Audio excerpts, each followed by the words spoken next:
Hey friends, if you wish to fix the error, Windows could not start the Windows Update service on local computer, error on your Windows 11 computer, then please watch this video. I will guide you through the resolutions.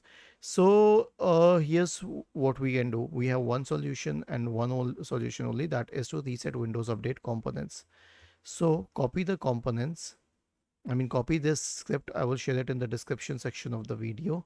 Search for command prompt in the Windows search bar and click on Run as Administrator. Paste it here. Now I'll tell you what it would do. It will stop the services associated with Windows updates. It will delete the Windows Update profile. It will delete the contents of the software distribution and cat2 folders. It will re-register the DLS, which is very important. It will reset WinSock. It will restart all the services. Now, if this doesn't help, then we will try an SFC scan. So search for command prompt in the Windows search bar and click on Run as Administrator. Type the command sfc /scan now and hit enter to invoke the sfc scan. Was this helpful? If yes, then please subscribe to the channel.